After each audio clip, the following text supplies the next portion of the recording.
okay? Is that good? Okay, great. This is the one time I pretended to be a bride so that I could try on wedding dresses. I was 50 years old. I had a 13-year-old son, but I had never been married. And more important to me, I had never been a bride. This deep-seated need to do stuff bridal wasn't resentment. I just thought it would be really cool to have like a cake tasting. And luckily for me, I have friends who don't let ideas like that go by.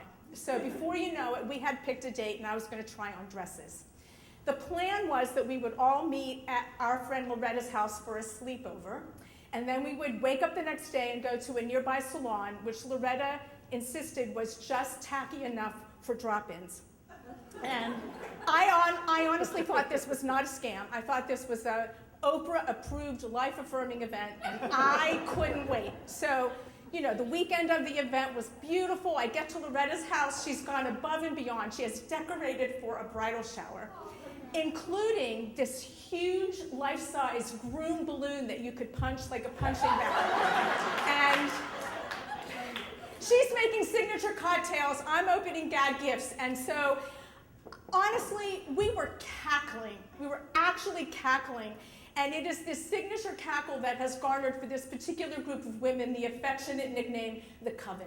So the Coven is in rare form, all right? But the longer the hilarity went on, the more this little nudgy voice in my brain was saying, you cannot pull this off, all right? And I expressed this to my friends, and 5 women yell, you're doing it, okay? And I said, well, I don't even have an engagement ring. I mean, honestly, I can't walk in without one. And I'm not kidding. Someone passed down a fake engagement ring. And then I said, well, who am I marrying? I mean, honestly, I need some kind of backstory. So they talked about it, and they decided I was marrying this really arty guy named Jackson. Well, that's cool until you know that Jackson's my beloved dead cat. So I know they've lost it, and I know I'm doing this. All right, so the next morning, it's a gorgeous day. We go to the bridal salon. It actually wasn't tacky. It was just kind of retro. Like, there actually was a pond with swans swimming in it, in front of it. And we're met at the door by this woman with a lovely British accent. Her name was Sandy, and it's on, okay? And I say, Sandy, I just got engaged. This is my bridal party.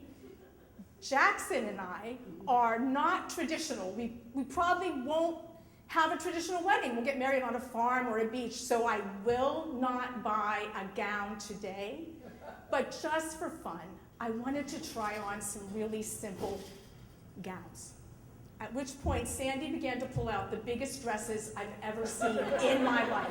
She puts the Coven out in the waiting room, and she puts me alone with this 12-year-old dresser who is bombarding me with questions. How did you meet Jackson? How long have you known him? Does your family like him? Does his family like you? How did he propose to you? Was it romantic? Tell me the whole story, okay? I was freaking out.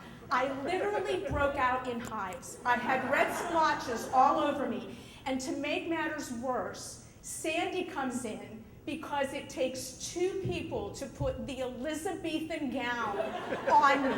It laces up the front, it laces up the back, it laces up the sleeves. It weighs a ton. I'm walking like this.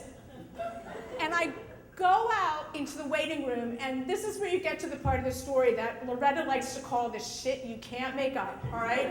The Coven is arguing about who should be my maid of honor. Right? So I go back in the dressing room, and now they're putting on me this cotillion-worthy gown, swirl upon swirl, and I hear the Coven cackling out in the waiting room, and I'm like, oh God, what are they doing? I go out there, and they are playing dress up now too. One of them has put on a bridesmaid's gown, and they're all pretend fighting that they hate her because she's thin enough to wear a dress off the rack, okay?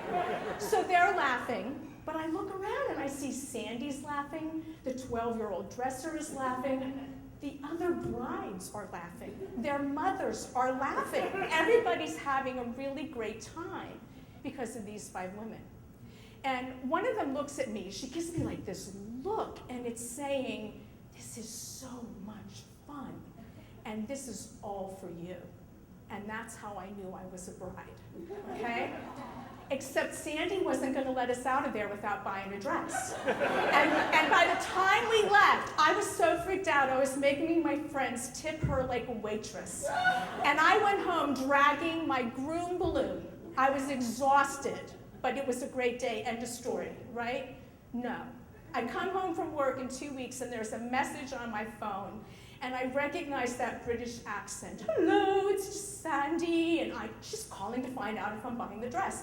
And I freak out. I immediately call Loretta, and I'm like, oh my God, what am I going to do? Sandy just called in. You have to hear Loretta's voice. It's very low. It cuts through all the hysteria. And she's like, what do you mean, what are you going to do? You're not going to do anything. It's a message. And I was like, but you know she's going to call back. And she said, well, you know what? Kill him. Kill Jackson. Break up with him. Just end it. Just put an end to the whole thing. And I tell her I will. But you know what? I didn't. I really didn't. Because you know what? You never know when you're going to meet an arty guy like Jackson. And I've never had that cake testing yet. Thank you.